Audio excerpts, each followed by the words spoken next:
Hello, everybody, and a very, very warm welcome to this incredibly exciting virtual event. We're so happy that all of you have joined us.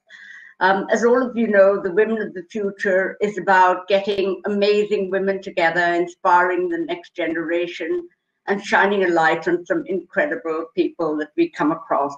We're so excited today to have with us one of our alumni, and a couple of other people who I will introduce. But before I start, I'd like to say that the nominations for the Women of the Future Award Southeast Asia are now open. Please do nominate people because it does change lives, it does make a difference, and it does change the narrative for women. We also have open Kindness and Leadership 50 Leading Lights for the Asia-Pac region. So please think of kind leaders, both senior and emerging ones that you can nominate. It is a very powerful program. So excited today to have with us our incredible ambassador in Cambodia, Tina Redshaw, who is a real powerful advocate for women, absolutely so committed and loyal, and does everything she can to promote women in Cambodia and throughout the globe. She's been a huge advocate. And last year we went on delegation to Cambodia, and every time I feel down, I think of the wonderful cruise we had down the Mekong River, and that makes me feel good again. We also have with us today Laura Mam, who won our first award in 2018. And Laura was so incredible. We still remember when she went up on stage, she actually said, "This award means so much to me because it is a symbol that as a country, Cambodia, can participate and be recognized in the region, and that people care what we think." Laura, I've never forgotten what you said. And you know, with all your achievements, you still remain incredibly humble and sweet. And for me, that is what really matters. Diyana Putri is one of our champions from Indonesia, and she's actually going to be hosting today's event. So I hope all of you have an incredible time. Thank you so much for being there. And over to you, Tina.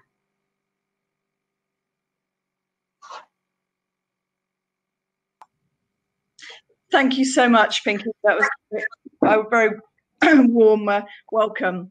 So I wanted to say a few words to everybody just about my own involvement in Women of the Future Southeast Asia. I found out about it and got involved very soon after I arrived in Cambodia as the first British female ambassador to Cambodia, arriving here in 2018. I was very excited to hear about the program and really excited to meet many of the nominees, the finalists. And I attended the awards ceremony in Singapore in 2019. A really splendid opportunity to really celebrate such amazing women from all around the region. Of course, my heart is with the women who are nominated and become finalists from Cambodia, and I've really been blown away by the exceptional finalists from Cambodia in each of the subsequent years. And in fact, I would say that the majority of the finalists and many of the nominees, I now count as part of my real core cohort of fantastic women achievers and women that I know I can count on to influence and to really help move women's empowerment forward. So last year, for very obvious reasons, the award ceremony couldn't go ahead in Singapore. But as Pinky just alluded to, we did have a fantastic visit by Pinky and a group of women supporters from the Women of the Future. I still wonder how we managed to sneak it in before the real impact of COVID impacted all of us on our travel. It was pretty amazing. And I think of that boat ride down the Mekong very frequently as well, Pinky. So later on last year, after our award winner Sotia the At had won in her category, I was invited to make the award myself. We had a couple of false starts where we tried to organise an evening and it didn't quite work. Things had to stop or be postponed. But we really did have a fabulous evening celebrating not just 2020's winner, Satyavee, but actually all of those nominated, all of the finalists, and we also wove in a couple of other awards. So it became very much a Women of Achievement Awards evening. And I think it was something very special that everybody really, really enjoyed. And one of the things that Satyavee said that really struck me, she said, yes, it was a shame I couldn't go and collect my award in Singapore, but actually in some ways this is better, because I have my whole family here. I have my parents and sisters, and that clearly meant a lot to Satyavee. The impact is really clear to me. It raises the women's profiles. It absolutely launches them into being a role model. It demonstrates very clearly that women really can do some exceptional things, and women are making their mark here in Cambodia. And as Pinky said earlier, it really does change lives. So I'm a passionate supporter of Women of the Future worldwide, as well as in Southeast Asia. And I would encourage everybody to think about the women you know and nominate someone as soon as possible. But now it gives me real great pleasure to introduce Laura Mam, winner of the Arts and Culture Award in 2018. I don't think she needs much introduction to any of you. She's a singer, songwriter, a producer, co-founder of Barame Production, an activist, and a really true role model. And also over to you, Diyana, who I think is going to guide the discussion. So thank you very much, and I look forward to the networking this evening. Okon Chao.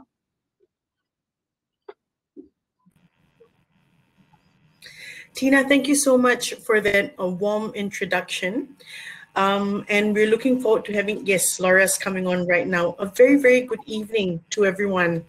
I'm Diyana Putri Alan. I'm a Southeast Asia-based journalist and a country champion for Women of the Future Award Southeast Asia. It's a real privilege to be with all of you today. As explained by Tina and Pinky earlier, the purpose of this event is to shine a spotlight on inspirational women in the region and encourage nominations for this year's campaign. And each quarter we focus on a different country, and this quarter we are focusing on the beautiful Cambodia. I'll tell you more about the award a little bit later, but I'm really excited first this evening to be joined by Laura Mam, who's based in Cambodia and has brought a lot of honor to the country.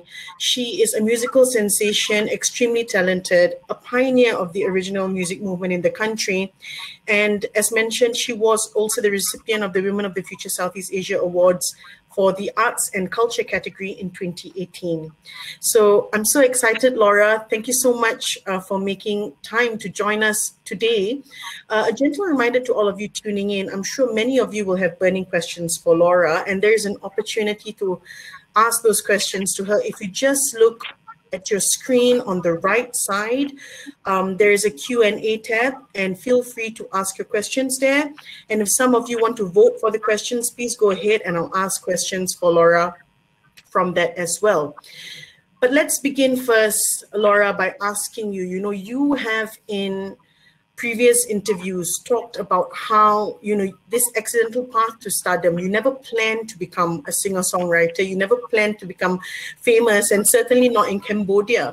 What were the factors really that helped you stay and flourish in a music industry in a country that you weren't even raised in?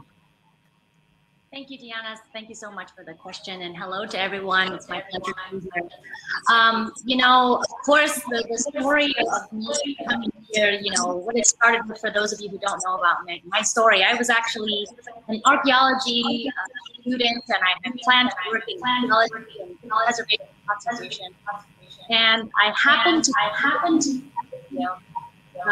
that just happened to blow up and take me across on this extremely exciting musical adventure to Cambodia. And one of the reasons that I done that, and to answer your question, is that I was very much hurt by the fact that we did not have original music at the time, and we had gone through just a terrible time after. Cambodia has been far behind in terms of recovery from the devastation of the war. And music is a big part of that. And part of the things that we lost, or many of our artists lost our original music. And it was something of a painful thing growing up in the United States, particularly, to not have arts and culture that I could relate to. So in doing that music video, it was just to prove one point that, you know, we can make these original songs and that we don't need to copy music, which was the norm at the time. And then it brought me into this magical, amazing original music adventure, bringing me here to the States, where lots of opportunity had come up. And to answer the question as to what have been the main factors, I think that, you know, at the heart of it, what we're doing is connecting to the Cambodian heart. You know, one of the things that's so important is that, you know, even after devastation, and what I think is the most powerful thing about the arts is that even after devastation, beautiful and positive music and messages and concepts that are complex and tell really beautiful stories that help people to feel seen and feel heard are one of the most important things that you can do. And I have seen the evidence of that by the response from Cambodian people to not just myself, but also Cambodian artists. And of course, when I got here, you know, I came in and thinking, you know, this would be a really easy problem to solve. And I didn't understand why people in my homeland didn't want to make music until I was brutally interrupted by this idea. When I'd spoken to another artist here, her name is Supanisa, and I asked her, I was like, hey, can I write an original song for you? And she said, you know, of course you can. I said, why haven't you done it yet? She said, oh, Laura, you don't know. You know, it's not that we can't make original music. It's actually that they won't let us. So at the time, we were imprisoned by piracy at the time. So what I saw was that there was a systemic problem that needed to be disrupted, and many people thought it was impossible. And I had been told over and over and over again, it's impossible. There's no way to disrupt the piracy system. But you know, what's been great is that we were able to disrupt that system, and the entire movement has been extremely organic. The entire movement has been not just myself, it has been many artists and many fans.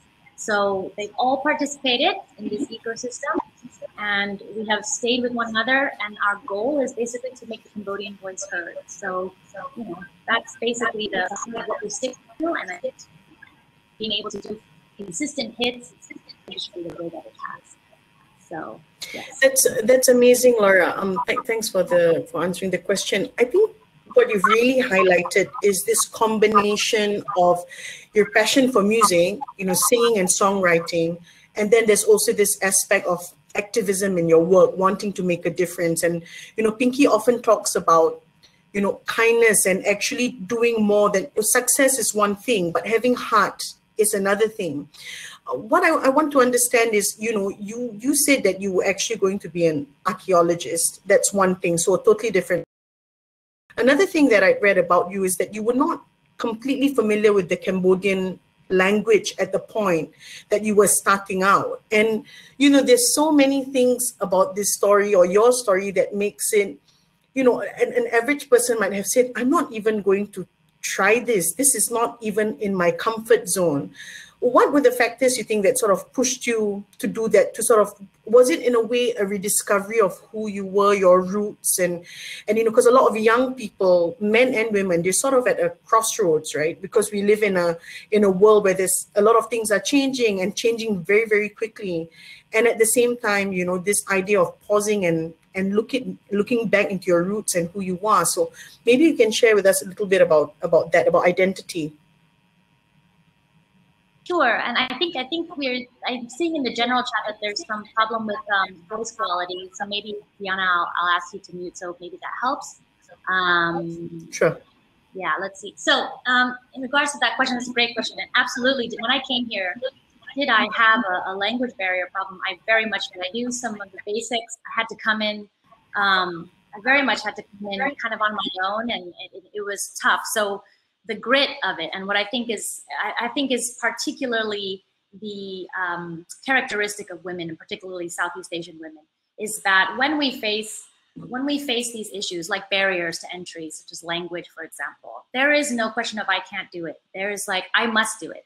So I went into it with that attitude. And when I started working on the ground, I understood from an anthropological point of view, I am an exiled diaspora Cambodian. So it is my role to come in here and to be as respectful as possible and to learn as much as I can all along the way. So in so doing, I had an amazing journey getting to know Cambodian people and getting to know my roots and getting to know the language better and realizing, that in itself was actually the biggest journey for me. It was a wonderful journey for me because I had so many questions as a young 20-year-old woman. I definitely had questions and curiosities about how things were going to work. How could we fix infrastructural issues like IP, intellectual property, copyright, piracy? How do we solve all these issues? And all along the way, the consistent answer has been consistent and slow steps towards dismantling a structure that doesn't work. And did I come in with an attitude that I think, I had learned growing up in the United States that all systems that don't work should be disrupted? Yes, I did. And I absolutely would say to the other women here that are also nominees and thinking about this, I would encourage you to disrupt a system that doesn't work. I think it is really fun, first of all. And, it's exciting all along the way when you can build something a little bit better. And in regards to the question about the roots, I have found that the journey along the way has been incredibly spiritual. It's been incredibly powerful. And there's so much, in my love of history and in my love of archaeology, what I was searching for was wisdom. And I think that wisdom is something we often don't talk about in business. It was so necessary. And one of the things that I discovered all along the path, and what I do encourage to other Cambodians that are all across the world, especially ones that are abroad in the diaspora, but even ones that are here that are still trying to discover their own confidence and their own kind of pathway. There is a voice that kind of comes to you that says, just follow this path and you might find some magic along the way. But in connecting with your roots, it's a little bit more of an adventure where you actually get to learn the lessons of the past and how they apply to you today. So one of the things that I oftentimes like to tell people is that if you know where you came from, you understand the narrative of what came before you. Why is there devastation in Cambodia? Why is there economic why is there economic dysfunction and all those problems that we face? It's easy to let all those problems fall onto your shoulders. But if you understand why we were there, you'll understand where you are now. And if you understand where you are now, it is much easier to get to where you're going. So I think that, culture and roots and language and allowing yourself to re-experience it and to consistently re-experience it in your life, it makes the journey magical. And I think that, that's one of the things that I would encourage to all the young women out there. Keep it magical, keep it fun, keep it an adventure, because the whole thing is meant to be an adventure. And, so that's what I would say to that. Yeah, I that's the thing about being in Southeast Asia. It's because in general, the region is developing. There are so many things that are really exciting right now. And as you mentioned, this idea of taking a step backwards before moving forwards. In 2018, obviously, you had won the Arts and Culture Award. You're actually the recipient of the first award for Women of the Future Southeast Asia. Very exciting, of course. How have things changed for you in terms of, one, your career, but also sort of the doors that it has opened up? So it's been transformative for me, to be honest. As soon as that award came through, first of all, the local press, we had some coverage. And then what I was super amazed by were there were lots of women who were angry that the rest of the press didn't cover it. So then they went to those press members and said, why didn't you cover this? And then all those press members and all those newspapers caved to the pressure and said, oh, actually, we're going to cover this. So that was awesome. That was a very exciting moment. But I think that, really what I really meant what I said, what Pinky had mentioned earlier. It is as simple. And I think that Cambodia, because of the situation here 40 years ago, and of course, the high amounts of what we have to be honest with ourselves about is the high amounts of PTSD and that transgenerational trauma that most Cambodians deal with and probably have internally. It's still there, and our way of dealing with it, and I understand this very much, is our way of dealing with it is being silent and to silently try to make it through your life. But and what we hear and what we've been in this narrative for a long time about the war, the genocide, the effects of it. And I think it's easy to forget how to celebrate wins. So celebrating this win, it was a win because for the country and for the culture to just show that Asia is watching and that our neighbors left and right do care and are rooting for Cambodia as well to come back and to resurrect itself. So I saw that, national, that, for me winning it, at least for the fans that understood what had happened, there were lots of congratulations, but I do think they understood, oh, maybe we've moved into a new generation. Maybe this is no longer the period where we're going to reflect and just heal from what happened, but now this is the resurrection point. This is the rising, as the phoenix does, if you want to say. This is the moment. This is the rising from the ashes. So I think that was something that was very exciting. And of course, afterwards, there's a certain sense of legitimacy that came to it, and we've had an amazing. I can only tell you so much about it, but we've had an amazing sense of interest from international business that has been able to come in for the Cambodian music business, and this is all very recent, and it's just been growing and growing and growing. And Women in the Future was a very important step. It was just it was a platform that gave me a chance to say, hey, this is important what we're doing, and it was really great. It was an incredible thing that now I can see that international business is coming in. Now I can see that we've got the credentials to move forward and that people are saying, oh, Cambodia's door is open for business. And that's very much so what I wanted to say. And it's not just business, but there are creatives on the ground here. There is so much talent on the ground. And that's basically one of the things that that has kept me here the longest, which is that I can see on the ground, the talent is here. It's just that the infrastructure is not ready for them. And Women in the Future is a very big part of giving another platform to just give one more step to those young women out there to say, no, hear me roar. I am here and I am ready to do what I need to do. So, I love the Women in the Future platform. I think it is great. I can't wait to see the other nominees. And, it's exciting. It's freaking exciting, to be honest. So, yeah. Laura, I've covered a lot of issues in Southeast Asia. And with regards to arts and culture, it's very common, for me to hear, be it artists in Indonesia, Malaysia, Singapore, Cambodia, they often say we are appreciated more when we are recognized abroad.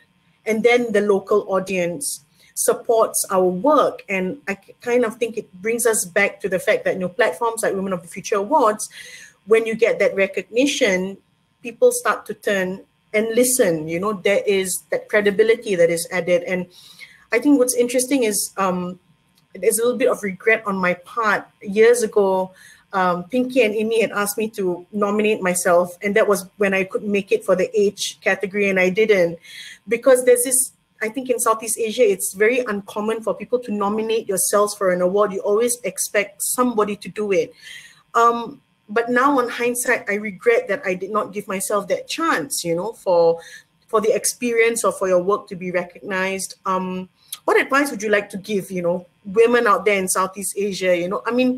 People have a view of nominating themselves. Where do you get this confidence from, and what do you want to say to them? That's a great question. I would have loved to see you nominated and make it on the night. So, so what I would say, I do think that there's all across Asia, there is very much so a sense of humility, particularly among women, but I would say this, I think that Asian women, particularly and Southeast Asian women, have a general grit. There's a general grit to us. We're strong. I think that, and it's hard to say, many parts of Western culture have painted us as submissive and that kind of thing, and it's over fetishized and all of that. But deep down, when you really get down to the roots of the culture, we are strong as the pillars in a temple. And then that is the expectation of us to be strong.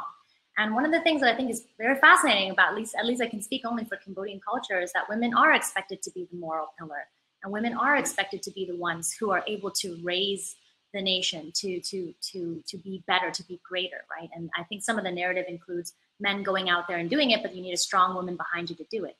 However, what I want to say to the women out there is that we have come to a point where I think we can see, particularly in the private sector, in the development sector, in all the different sectors, that there are creative ways to improve your country, to improve your nation, whatever situation you have on the ground. I think that we have come to a point now where I do have an idol, Richard Branson, who said, you know, he believes that the private sector should be solving a lot of the issues the public sector can't, for example. I think that the best solution to issues is always from the ground up. So for women to, you know, when we think about it as an award, it's not just an award. You're actually doing your duty. You're doing your duty to build yourself and your platform and bring your strength, your confidence, your ability to nurture, your ability to be kind and compassionate to the conversation. And the world we live in right now definitely requires more compassion. And I think women are far more suited for that than in any other case. You know, I think our moment, very much so. And times have changed. We've seen technology change. We've seen cultures change. And we've also even seen economically how, you know, you need two people to make a household work in most countries now. So I think that the moment for, you know, humility, the agricultural revolution is a little bit over. We've moved on to another period.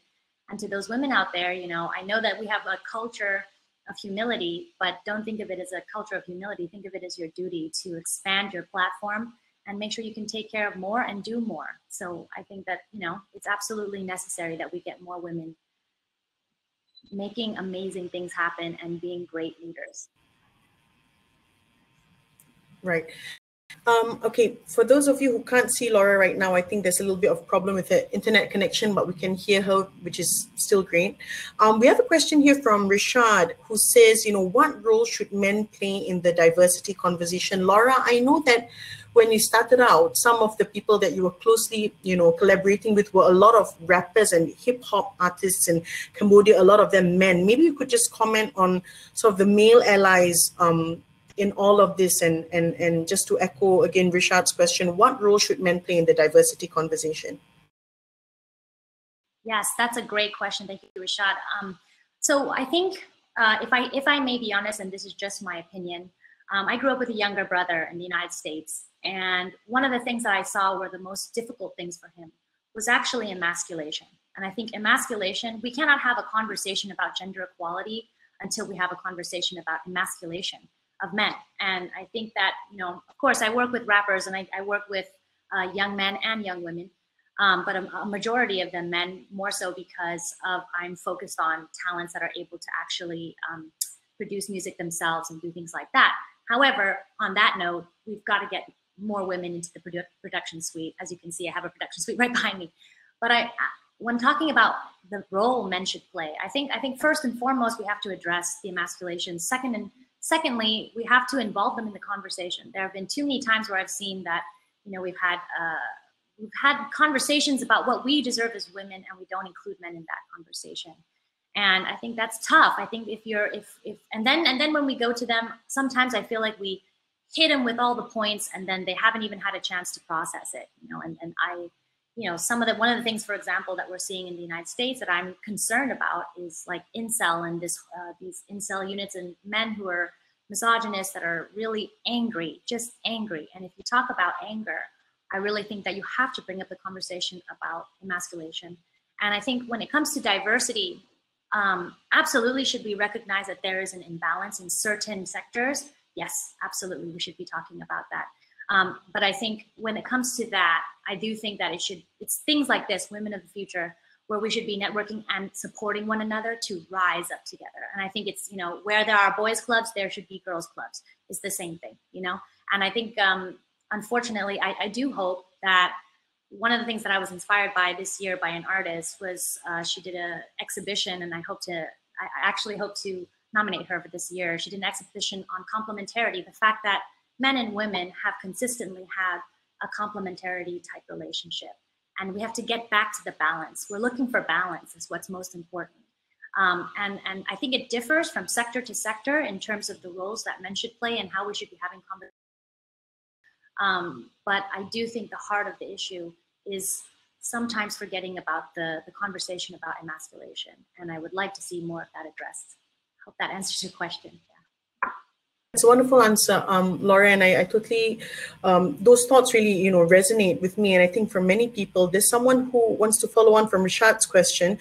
Sharmila Mehta asks, what is your view of the conversation that is taking place in the Western world at the moment about women and the freedoms we enjoy? Does freedom come at a price? That is a good question.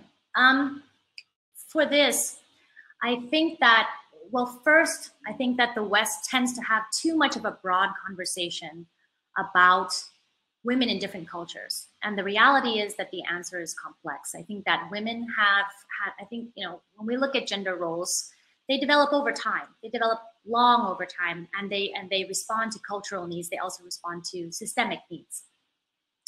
And one of the things that I think is important is that we're able to look at each culture and kind of understand them within their own context. This is kind of similar to, when you look at Darwinism and you go into a certain ecosystem, you look within that ecosystem to understand the balance of it within the ecosystem. And I would like to see that, kind of more closely looked at. And I think I can't comment too much on this particular, I don't actually have an answer for this particular question. It is a more focused and culturally kind of, I do think that the freedoms in some sense come at a cost, but we have to think about the balance of them in the culture. And I think that that's very relevant to culture. And there is a way to find the balance by first looking at the culture, and then you go ahead and you kind of take an assessment of where it is. Then we think about what is changing the culture. We know for a fact that technology is changing the world. We know that everything is changing culturally at the speed of light.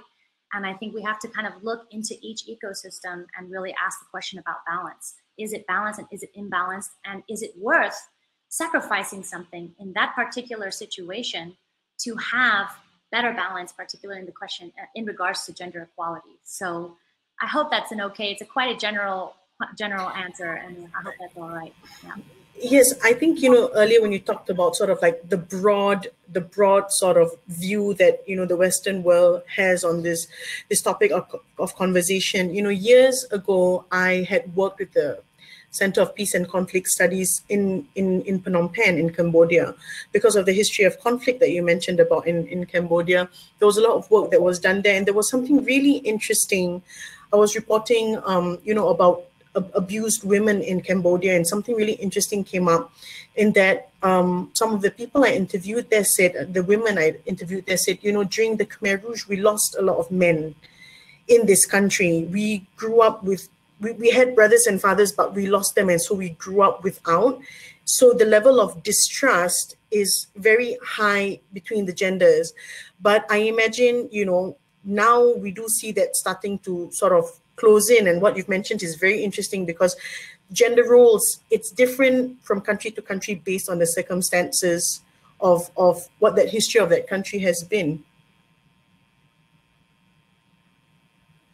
Absolutely. I think that, it's very interesting what you said. I think it's very insightful, because the relationship building, the trust that is being formed again by men and women, I've seen it on the ground where some people have chosen the more traditional path.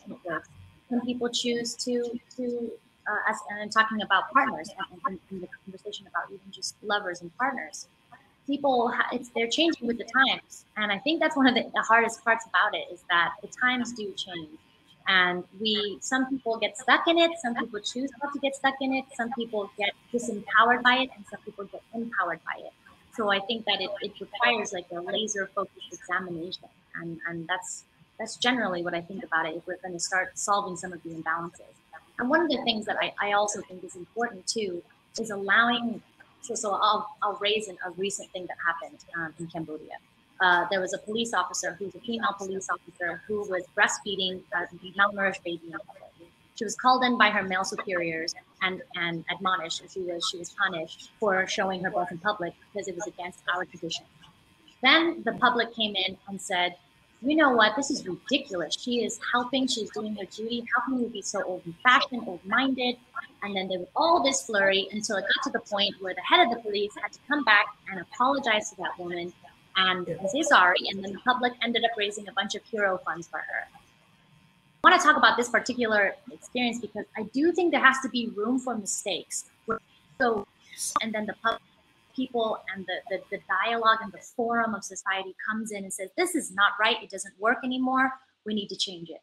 And I think that's very powerful, and that's one of the things that technology has been able to give us is the platform to speak. And that's one of the biggest differences that I would say has had the biggest impact on even just my being here and my success here and me watching the country rebuild itself, is that there has been a public forum, and that is important. And I can see now that when that happens, it won't happen again if another female officer is going to be breastfeeding. They would fear the backlash from public. And I think that while some people are angry about cancel culture, I do think that there is also some real benefits to it, where we can actually talk about change publicly and in a wider forum. So, yeah.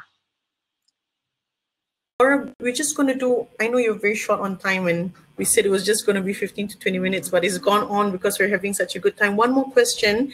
This one's from Janvi Singh. Laura, your reflections on engaging with the nuances of our cultures is so important. In your experience, what role has social media played or can play in bringing this balanced view of a culture out? I think you kind of just answered it with how technology has helped, but please feel free to elaborate on that. Yeah, that's a great question. I think, I brought up one example of like one of the benefits of it, but I think that, to answer further to the question, one of the things that I think is so amazing about film and music and any kind of media and art, when we're putting that out on social media, at least I can only speak to the arts and culture perspective. But what I understand is that it brings people together. And it brings people together at lightning speed. That is one of the most important things, where we're actually having dialogue. For example, we just did a song called Time to Rise that really blew up all over the country. And it was a very emotional song where we paired a 76-year-old traditional Japai player with a 22-year-old rapper. And what they talked about is the gap.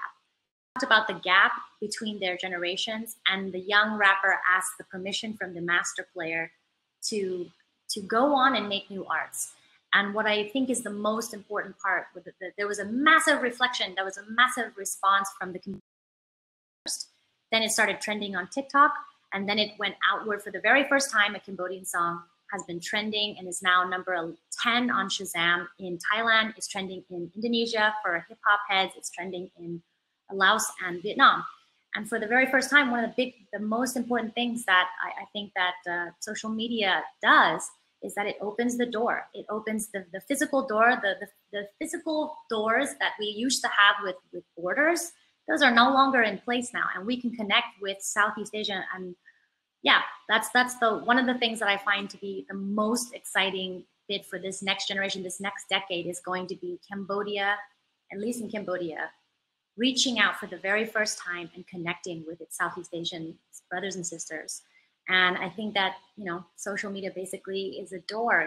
It's just another place for us to meet without having to leave the country, and have dialogue. And for the very first time, one of the things that inspired me most recently about that particular song is that I saw many comments from Indonesia actually saying the rise of Southeast Asian hip hop. There is a unity there that just blew me away. And I was like, we're ASEAN, we do talk, we have kind of a relationship, but we kind of so far just been doing our own thing, and especially Cambodia has been doing its own thing. But when I look into the future, I see an ASEAN that's actually going to speak to one another regularly on these social media platforms. And then I hope for example, in the case of the woman who is breastfeeding in public, I hope in the case of Myanmar, I hope in the case of those countries that are having issues, that we can come together and support one another and pressure through the public to see a better world. So I think that's a simple answer to it. So, yeah. Wonderful. Thank you so much, Laura, for your time this evening. It's been really enlightening. We have one more question to vote. So maybe you can briefly just give us your answer. This one's about, shall we include the LGBT plus community in the conversation of, women empowerment from now till the future? Yes, my answer is absolutely yes, yes, yes. And I'm very excited to do that. We recently actually just released a song, just on my end, we recently released a song where I had an R&B singer have a pansexual relationship in the music video. And this artist, for example, she was super nervous about what her parents were going to say. They were absolutely against it beforehand. And then what she said to me, which really inspired me, was she was like, I just think that we need to make this conversation about a diversity in the LGBT question. It needs to be normal because we've come to this point. It's 2021. It should be normal, and we should be moving on with our thoughts and progressing our thoughts on it. And I was blown away. She's 22 years old, and I was like, you know what? Yeah, let's do this. Let's take all the big risks. And there was a big benefit from it, and people loved it, and there was no issues. And her parents also came around the corner and was like, oh, that was a good video. So I think that absolutely they are one of the minority voices, particularly in Southeast Asia. And it's one of the voices that I wanted. And the LGBT is widespread.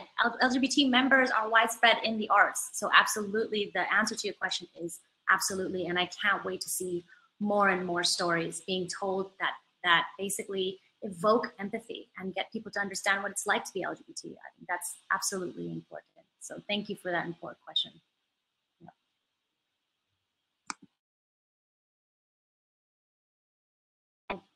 I think you're on mute, Diyana. Sorry, I think you're on mute was the quote of 2020, but I think it's carried into 2021 clearly. But anyway, I just want to say, Laura Mam, thank you so much for your time. It's been such an honor speaking to you. And thank you for sharing your experience about, your career, your success story, your journey, and how Women of the Future Southeast Asia has made a difference to your life. Thank you so much for your time. And I'll see you later, guys. I'll be here. Oh, Kuntrang, yeah. Thank you so much. Thanks, guys. Thank you so much, everyone, for your patience. I hope you enjoyed that conversation with Laura Mam. And now onto the networking part of the event. Now, before you start meeting each other, I just wanted to, oh no, sorry. I think I've jumped the gun here. Before we start networking, I need to tell you a little bit more about the awards. So we've been talking about Women of the Future Awards. We are just under 2 weeks to the deadline of the Women of the Future Southeast Asia Awards 2022, the nomination deadline. And I'd like to share with you a little bit more about the award so that you'll know how you can actually nominate all the wonderful women. Hold on, let me see. Can you guys, let me just, hold on. Wait. Let me just share my Chrome tab. Just give me a second. All right. So I'm just going to tell you a little bit Southeast Asia Awards. If you have any questions, please feel free again to just ask in the chat column. So the Women of the Future Award Southeast Asia is something that is a carry-on from the UK version of it, which was when it all started. And this is the 2020. This is going to be the third, or it's going to be the fourth year that we're having these awards. So the Women of the Future Southeast Asia Awards is open to all women aged 35 or under. So your candidates, whoever it is you want to nominate, or if you want to nominate yourself, you have to be aged 35 or under on 31st December 2021. And candidates must be citizens or permanent residents of one of the following countries: Brunei, Cambodia, Indonesia, Laos, Malaysia, Myanmar, Philippines, Thailand, Timor-Leste, Singapore, or Vietnam. So we have here 11 categories, and 10 of the categories are open to women aged 35 and under, namely in sport, business, arts and culture, community spirit and public service, entrepreneurship, media and communications, professions, digital, science, technology and digital, property, construction and infrastructure, and finally, social entrepreneur. We have one other award, the Mentor of the Year Award, that is open to both men and women of any age who have contributed to the growth and success of women. So that's open for anyone you know that you feel fits the bill, regardless of gender. Now, timeline. Our nominations opened 3 months ago, in January, on January 19, 2021 to be precise. And our submissions close on April 21st. So it's the 8th of April now, and we have just under 2 weeks to nominate as many women in this region as possible. Judging week is on the 7th of June 2021, and shortlisted candidates will be invited to a short virtual interview with category judges at some point over the course of judging week. And our awards show, which we really hope will be a physical show at the Hilton in Singapore, it's going to be on October 6, 2021. So nominations on April 21st, it's going to close on April 21st itself, and all nominations, they'll be reviewed by a shortlist committee, and each category will have 5 candidates who will be shortlisted. And then thereafter, you'll be invited for a judging and a short interview with the category judges.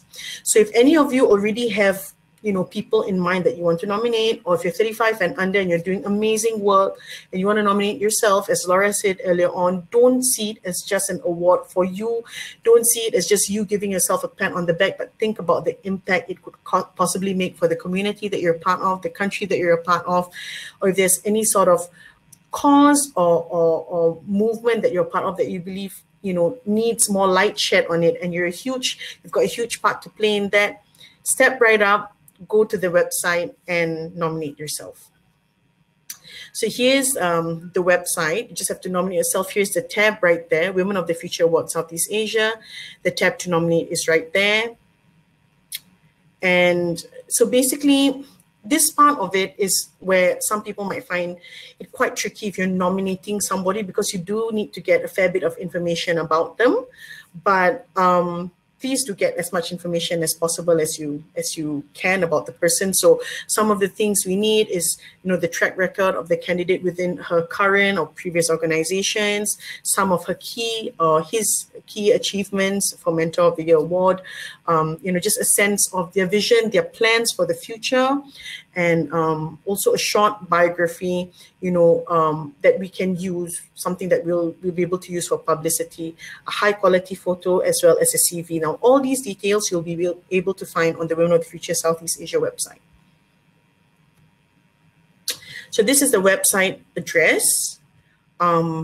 Just take note of it, but if you just do an easy Google search, you'll be able to find it. It's https://awards.womenofthefuture.co.uk/Southeast Asia SE Asia /. And please take down the contact of Imran. So Imran's the director for Women of the Future, and he can be contacted at imran@womenofthefuture.co.uk if you have any further questions. Okay, let's see. If any of you have any questions, again, you can just pop it into the Q&A segment. But right now, let's move on to the networking part of the event. Before that happens, I just want to give you guys a few tips on this networking session on this platform. For those of you who are not familiar with Remo, later on you'll see, or when you came into the platform earlier, you would have seen us at different tables. So you basically can just click onto each table and say hi to everyone. Turn on your cameras and your mic. Feel free to say hello to everybody, and just make sure that if you're not speaking, we encourage you to mute your mic to minimize the static. And if there's a group of people at the table and no one knows each other, go around the table, give everyone an opportunity to introduce, themselves at the start. I would like to just pose a question for everyone as an icebreaker, and maybe ask each other what the highlight of your week has been, and maybe start from there. If you'd like to move to another table, please feel free to just double click on the table, and if there's a spare seat there, you'll be able to move to that table quite easily. So just exactly as you would do in a physical event, but in a virtual way. And if for any reason, if there's a problem with your mic or your camera, sometimes it would help you to just exit and then re-enter the platform to rectify the issue. So I think from there on, we can just get back to our networking. Imran?